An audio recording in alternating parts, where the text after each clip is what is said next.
آپ نے سنا ہوگا، سنا کیا ہے، چارٹر بنے ہوئے ہیں، مسجدوں میں لگے ہوئے ہیں، ظہر کی 12 رکعت ہیں، سنا ہے کبھی؟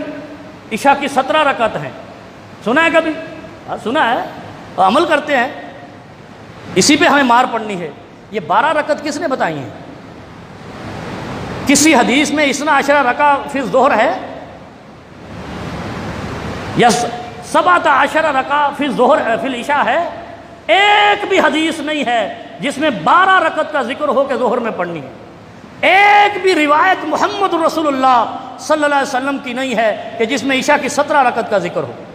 اور پھر میں آپ کو بتاتا ہوں، یہ اسلام کے ساتھ بڑی دشمنی ہوئی ہے، اور کنہوں نے کی ہے؟ مولویوں نے۔ آپ نے نہیں کی ہے، آپ سنا کرو مجھ سے، مولوی نے کیا زیادتی کی ہے؟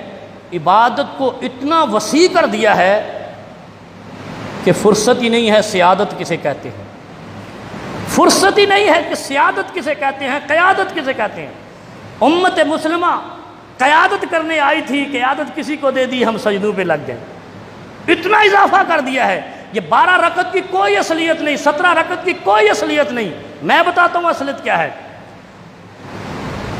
پہلے 13 سال عبادت فرض نہیں ہوئی، پتہ ہے آپ کو؟ سن 2 ہجری میں نماز فرض ہوئی ہے، پتہ ہے نا؟ 11 سال مکہ کے عبادت فرض ہی نہیں تھی۔ کیوں نہیں فرض تھی؟ آپ نے وہ آیت پڑھی ہوگی، دعا پڑھتے ہیں عموماً، ربنا آتنا فی الدنیا حسنہ وفی الآخرۃ حسنہ، پڑھتے ہیں نا، وقنا عذاب النار۔ آج غور سے بیٹھو ذرا، میں آپ کو رمضان کا مفہوم دے کے جا رہا ہوں۔ ہم تھکا رہے ہیں اپنے آپ کو اور عذاب میں ہیں، کل رسول اللہ صلی اللہ علیہ وسلم روک دیں گے، ان کو نہیں لاؤ میری طرف۔ کیوں؟ 13 سال رسول اللہ صلی اللہ علیہ وسلم اور اس کے ساتھیوں کو اللہ نے عبادت نہیں دی، کہا پہلے سیادت کرنے کی جگہ ڈھونڈو، قیادت کرنے کی۔ وہ کیسے؟ 13 سال جا کے 13ویں سال نماز فرض ہوئی، اور کیسے ہوئی کہ پہلے مدینے کی ریاست حاصل کرو، یا کوئی ریاست تھی، وہ تو مدینہ حاصل کر لیا اللہ کے نبی صلی اللہ علیہ وسلم کی طرف سے۔ پہلے ریاست قائم کرو، اقتدار قائم کرو، پھر اس کے بعد عبادت فرض ہوئی۔ اور ہم کچے پکے مومن نمازیں پڑھے جا رہے ہیں، ہمیں فکر ہی نہیں ہے۔ پھر شور کیا کرتے ہیں؟ او قادیانی آ گئے، او یہودی آ گئے، وہ عیسائی آ گئے۔ اور ابھی 21 رمضان کو وہ جلوس نکلا ہے، اہل سنت والے چیخ کے ہکلے ہو گئے۔ یہ کیوں نکلا؟ تو تم نے کیا کیا ہے؟ تم نے تو رکعتیں بنائی ہیں جو رسول اللہ نے نہیں بتائی۔ اچھا میں آپ کو بتاتا ہوں، جتنی ہم رکعتیں پڑھتے ہیں نا نمازوں میں، سوائے فرض کے، فرض اس میں ذکر نہیں ہے، فرض کے وضو تو چمکیں گے، فرض کے اعضاء تو چمکیں گے، جتنی ہم نمازیں یہ رکعتیں پڑھتے ہیں، یہ نبی علیہ السلام نے ایک وقت میں کبھی پڑھی نہیں ہے۔ ظہر کی 12 رکعتیں جو ہم نے بنائی ہیں، یہ ایک ہی دن کی ظہر میں نبی علیہ السلام نے ساری زندگی نہیں پڑھی۔ میں ممبر پہ کھڑا ہو کے کہہ رہا ہوں، قرآن اور حدیث کا بیان کر رہا ہوں، کوئی مولوی مائی کا لال یہ روایت لا دے کہ 12 رکعت نبی علیہ السلام نے ایک دن کی ظہر میں پڑھی ہے اور پوری 23 سالہ زندگی میں پڑھی ہے۔ کیوں؟ کبھی 4 پہلے والی پڑھی اور فرض پڑھے چلے گئے، کبھی فرضوں میں آئے فرض پڑھائے اور چلے گئے، کبھی فرض پڑھے اور اگلی 2 رکعتیں پڑھی اور چلے گئے۔ ایک دن میں 12 رکعت ظہر کی نبی علیہ السلام سے ثابت نہیں ہے۔ ایک دن میں عشاء کی 17 رکعت نبی علیہ السلام نے نہیں پڑھی، ایک دن کی عشاء میں، یہ ذہن میں رکھیں۔ اور ہم نے کیا کیا؟ دیکھتے رہے، آج کی ظہر میں 4 پہلے پڑھی، فٹ کر دو، پرسوں کی ظہر میں 2 بعد میں پڑھی، فٹ کر دو، ترسوں کی ظہر میں 2 نفل پڑھے، فٹ کر دو۔ ہم نے وہ ساری جو 10 دن کی عبادت تھی نبی علیہ السلام کی، وہ ایک دن کی ظہر میں فٹ کر دی۔ پھر کہتے ہیں ہم بڑا دین کے عاشق ہیں۔ اور دین کیوں مشکل ہوا؟ من استمسک بعشر ما یعرف فقد نجا۔ نبی علیہ السلام نے فرمایا آج عالم زیادہ ہیں، خطیب کم ہے، سترون، ایک زمانہ آئے گا تم دیکھو گے خطیب زیادہ ہیں مولوی کم ہیں، ہے نا ایسا؟ خطیب زیادہ ہیں عالم کم ہیں۔ پھر نبی علیہ السلام نے کہا جب ایسا معاملہ ہو جائے، خطیب 20,000 25,000 30,000 اور ایک مولوی دنیا پور سے میں نے دیکھا 85,000 کی تقریر کرنے آؤں گا، میں صدقے جاواں تیرے مولوی دے۔ اس کی کال لیک ہوئی، آپ نے سنی ہوگی، بھائی میرا ٹکٹ 85,000 کا ہے، 1 گھنٹہ تقریر کروں گا۔ جب دین کی بولی لگے گی تو یہی ہوگا نا کہ 12 رکعتیں کر لو، 17 رکعتیں کر لو، بوجھ بنا لو۔ پھر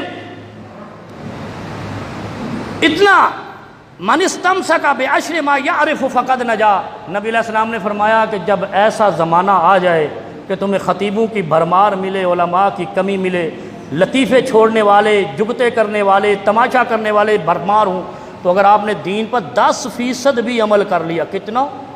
10%، 90% چھوٹ گیا، فقط نجا، آپ کو نجات مل جائے گی۔ 10% عمل کرنے پہ نبی علیہ السلام نے، اور یہ زمانہ، یہ زمانے کی نشاندہی کی کہ ایک زمانہ آئے گا لوگ خطیبوں کو سننے کے لیے ٹکٹوں کی بولی لگائیں گے، اور اس کے بعد دین ختم، آواز کے اوپر لوگ جھومیں گے، اور وہ دین نہیں ہوگا، اس میں آپ اپنے آپ کو مانستم سکا امسک، روک لینا اپنے آپ کو، 10% صحیح دین پہ عمل کر لینا، فقد نجا، آپ کو نجات مل جائے گی۔ پھر نبی علیہ السلام نے کیا فرمایا؟ ان من ورائکم ایام الصبر، ایام الصبر، عبادتوں کو بڑھاوے دے کر ہم نے، یہ دیکھو سارے لوگ، ہم پھر مولوی کیا کہتے ہیں یہ تو جاہل ہے، اور پھر ہم جب مولوی سے مسئلہ پوچھتے ہیں یار میں تو جاہل ہوں، اور میں کتنی دفعہ کہہ چکا جس نے کلمہ پڑھا ہے وہ جاہل نہیں ہے، وہ عالم ہے، وہ 10% پہ عمل کر لے تو بخشا جائے گا انشاءاللہ۔ جب اللہ کے پیغمبر نے کہہ دیا ہے پھر مولوی کی کیا اوقات ہے کہ وہ آپ کو جہنم میں جانے کا مزدہ سناتا رہے، باتیں سناتا رہے۔ کوئی مومن من قال لا الہ الا اللہ دخل الجنہ، جس نے لا الہ الا اللہ محمد رسول اللہ صدق دل سے پڑھا ہے وہ جنت میں جائے گا۔ اس کے لیے 12 نہیں شرط، 17 نہیں شرط، 24 نہیں شرط، کوئی عبادت شرط نہیں ہے، صرف فرض کے علاوہ آپ نے بوجھ بنایا ہے جو نبی علیہ السلام نے مختلف اوقات میں پڑھی ہے، تم کون ہوتے ہو جمع کر کے ایک ہی دفعہ میں ڈال دو۔ یہ باتیں غور کرنے والی ہیں، یہ آپ نے پوچھنی ہے۔ آپ سارے میرے مسجد کے نمازی نہیں ہیں، نمازیں کہیں اور پڑھتے ہیں، خطبے کے مزے یہاں لیتے ہیں۔ یہ آپ کو میں دین مختصر کر کے دے رہا ہوں، اور یہ فلسفہ سمجھا رہا ہوں کہ مثال کے آپ جا کر حدیث اٹھائیں، مولوی صاحب سے کہیں کہ ایک دن کی ظہر کی 12 رکعت ثابت کر دو کہ نبی علیہ السلام نے ایک ہی دن میں ظہر میں 12 پڑھی ہے، نہیں ہے، کبھی پہلی 4 پڑھی، کبھی بعد کی 2 پڑھی، اور پھر کیا فرمایا؟ سنتیں اپنے مسجد میں نہیں پڑھو، گھر میں افضل ہے۔ ہم فرض مسجد میں پڑھنے آتے سارے سجدے یہیں ٹیک کے جاتے ہیں، ایسے ہی ہے، اور اس سے منع ہے، منع ہی ہے ایک قسم کا۔ جب کہا ہے کہ افضل الصلاح جو ہے وہ گھر پہ ہے، جو نفل نماز ہے وہ گھر پہ ہے، دکان پہ ہے، جہاں آپ ہیں وہیں پڑھیں۔ آپ مسجد میں صرف فرض نماز پڑھنے آئیں، باقی آپ جہاں پر ہیں، گاڑی پہ ہیں۔ اور پھر اللہ کے نبی صلی اللہ علیہ وسلم کی وہ پیاری باتیں کیسی ہیں، اگر آپ سفر میں ہیں 2 باتیں کہا دی، ایک تو قصر کر لو، قصر آدھی، دوسرا جمع بین الصلاۃ بھی کر سکتے ہو، 2 نمازیں اکٹھی کر سکتے ہو۔ سفر میں آپ کتنی رخصت ہے، اور ہم نے کہا نہیں